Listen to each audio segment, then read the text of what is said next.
자산은 용도에 따라 세 가지로 구분할 수 있습니다. 금융자산, 사업용 자산, 그리고 투자자산입니다.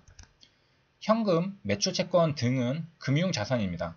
물건을 외상으로 판매하면 매출채권이 발생하고 이 외상을 회수할 경우 현금이라는 금융자산이 들어옵니다. 매출채권은 회수 중인 금융자산이라 할 수 있습니다. 재고자산은 사업용 자산입니다. 재고자산이 팔리면 재고자산을 만드는 데 들어간 비용을 매출 원가의 계상에 처리합니다. 이처럼 비용으로 처리하는 자산을 사업용 자산 혹은 비용성 자산이라고 합니다. 사업 자산은 비용 처리하는 반면 금융 자산과 투자 자산은 비용 처리하지 않습니다. 투자 자산은 지분법으로 손익을 계상합니다. HLB의 재고자산, 유형자산, 무형자산은 사업용 자산입니다.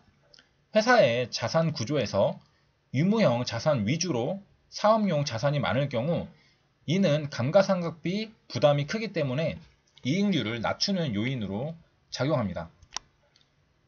벤저민 그레미엄은 자산 가치를 평가할 때 현금 및 현금성 자산만 가치를 100% 인정하고 재고 자산과 매출 채권은 할인해서 계산했습니다. 유형 자산은 약 15%만 가치를 인정했는데 이는 자산 가치의 불투명성 때문입니다. 그레이엄식으로 계산을 해보면 HLB 현금 자산은 그대로 520억인 반면 유형 자산은 140억의 15%인 20억 원이 됩니다. 매입 채무가 매출 채권보다 많으면 돈이 묶이는 것이 아니라 오히려 무이자로 여유 자금을 활용할 수 있습니다. 이는 원재료를 외상으로 사서 대부분의 매출을 현금 결제로 올릴 경우에 가능합니다. HLB의 경우 매입 채무는 18억 원입니다. 매출 채권은 48억 원으로 매출 채권이 더 적기에 그 반대로 무이자 여유 자금의 혜택을 받지는 못합니다. 대표적으로 백화점 영업이 그러합니다.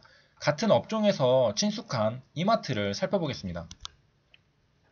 매출 채권은 6,400억 원인데 매입 채무는 2조 원입니다. 매입 채무가 더 많으므로 무이자로 여유 자금을 활용할 수 있습니다. 이마트에서 결제는 대부분 신용카드로 이루어지고 카드 대금 회수 기간이 길지 않으므로 거의 현금 거래에 가깝습니다. 백화점은 판매할 물건을 외상으로 사들여 현금을 받고 영업을 합니다. 기업의 입장에서 돈이 묶이는 것은 매출 채권과 재고 자산이 있습니다. 매출 채권은 물건을 팔고 아직 현금을 받지 못한, 즉 회수 중에 있는 자산입니다. 마찬가지로 재고 자산도 아직 물건을 판매하지 못하고 판매를 기다리고 있는 자산입니다. 공통적으로 돈이 묶여 있는 겁니다. 이 둘을 합쳐 운전 자본이라고 합니다. 여기에서 매입 채무를 빼면 순 운전 자본이 됩니다. 매입 채무는 무이자로 자금을 쓰는 것이기 때문이죠. 순 운전 자본은 적을수록 좋습니다. 묶이는 자금이 적어야 금융 비용을 절감할 수 있기 때문입니다. 제조업은 자금이 잘 묶입니다. KMW의 경우 운전 자금이 부족한데요. 채권을 회수하기까지 6개월 이상 걸리기 때문입니다.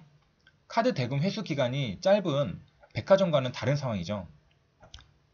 KMW의 운전 자본을 구해보면 매출 채권과 재고 자산을 더하면 됩니다. 4,600억 원입니다. 여기에서 매입 채무를 빼면 순 운전 자본이 나옵니다. 2,300억 원입니다. 이마트 운전 자본을 구해보면 매출 채권과 재고 자산을 더한 1조 9천억 원입니다. 여기에서 매입 채무를 빼면 순 운전 자본이 나옵니다. 마이너스 1천억 원입니다. 순 운전 자본은 묶이는 돈이니까 적을수록 좋은 겁니다. 그럼 HLB는 어떨까요? 매출 채권과 재고 자산을 더해 운전 자본을 구해봅니다. 116억 원입니다. 순 운전 자본을 구하려면 여기에서 매입 채무를 빼줍니다. 100억 원입니다.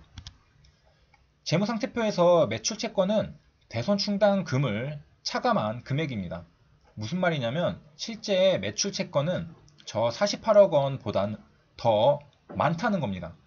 회수하지 못하는 채권의 비율만큼 대손 충당금으로 설정한 뒤 차감하는 겁니다. HLB의 실제 매출 채권은 67억 원이었습니다. 여기에서 대손 충당금을 뺀 48억 원이 재무상태표에 있는 매출 채권 48억 원인 것입니다. 대손 충당금 설정률이 약 30%인데요.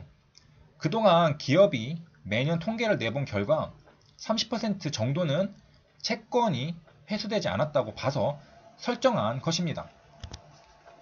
HLB는 역사적으로 약 30% 구간의 대손 충당금을 설정해 왔습니다. 대손 충당금은 손익계산서 상에서 판매 관리비에 기록하게 됩니다. 만약에 매출 채권을 대손 충당금으로 잡아놨는데 일부 회수가 되었다고 하면 어떻게 될까요? 대손 상각비에서 회수된 금액만큼 차감합니다.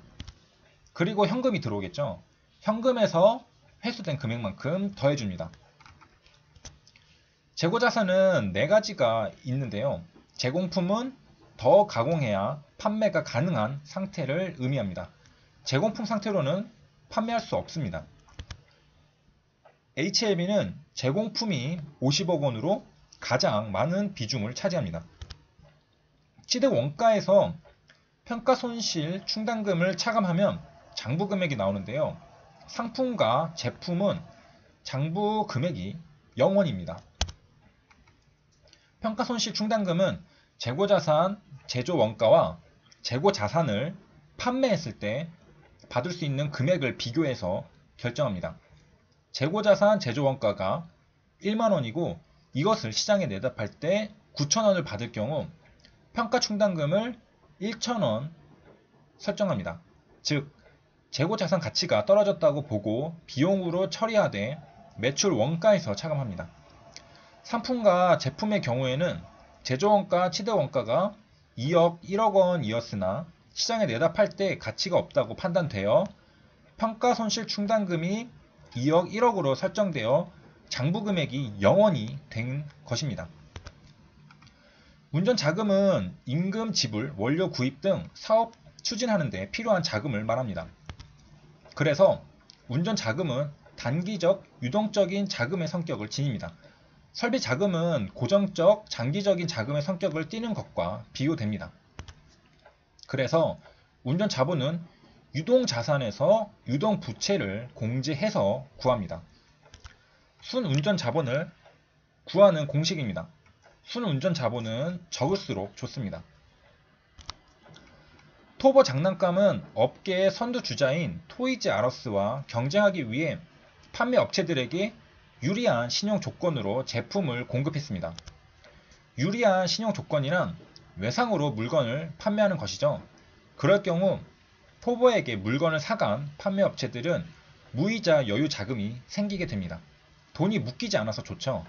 그런 유리한 조건을 제공하게 되면 반대로 토보는 돈이 묶이게 되는 겁니다. 외상으로 판매했으니 현금이 들어오지 않고 매출 채권이 늘어나게 됩니다.